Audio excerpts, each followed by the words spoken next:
kung hindi sila maniwala? Paano kung hindi nila marinig ang boses mo? Ako na may kulang sa salita. Paano ako magsasalita para sa'yo? Hindi ako sanay sa harap ng tao. Mas madali ang tumahimik na lang. Sa bigat ng tawag na binigay mo, pakiramdam ko'y hindi sapat. Ngunit ipinakita mo ang iyong kapangyarihan sa simpleng bagay na hawak ko.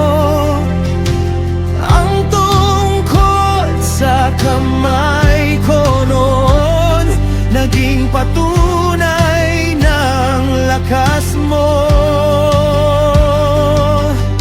Sabi mo ako ang gagawa sa'yo, ako ang maglalagay ng salita.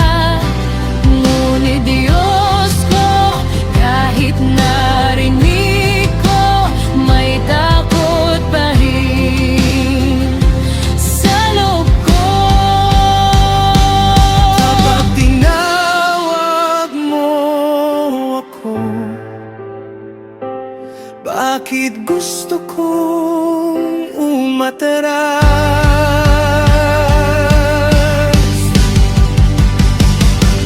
Diyos ko, hindi ako handa, hindi ko kaya mag-isa.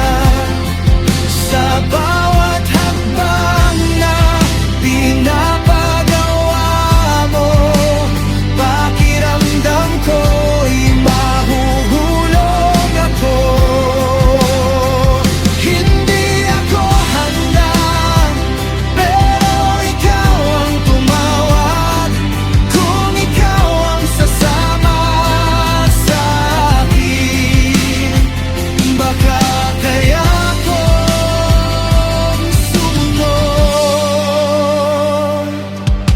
Hindi mo ako pinagalitan, hindi mo ako iniwan sa duda. Sa halip, nagbigay ka ng kasama, isang kapatid na tutulong sa akin. Sa gitna ng kahinaan ko, hindi mo tinanggal ang tawa. Sa halip, dinagdagan mo ng biyaya. Para kayanin ko ang lahat. Kapag hindi ako sapat, ikaw ang magiging sapat.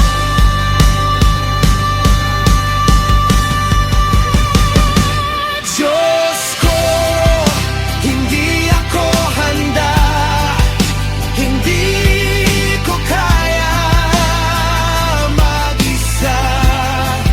Sa bawat hakbang na pinapagawa mo, pakiramdam ko'y mahuhulog ako.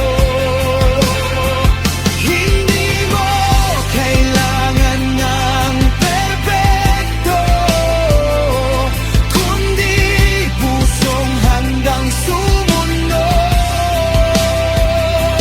Ang mahina kong buhay, gagamitin mo pa rin.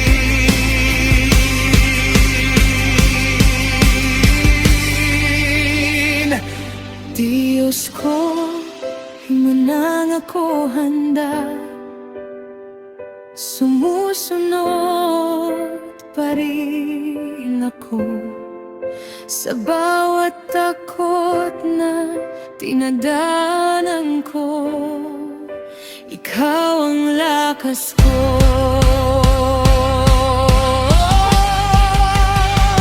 Diyos ko, hindi man ako handa, sumusunod pa rin ako sa bawat takot na dinadanan ko.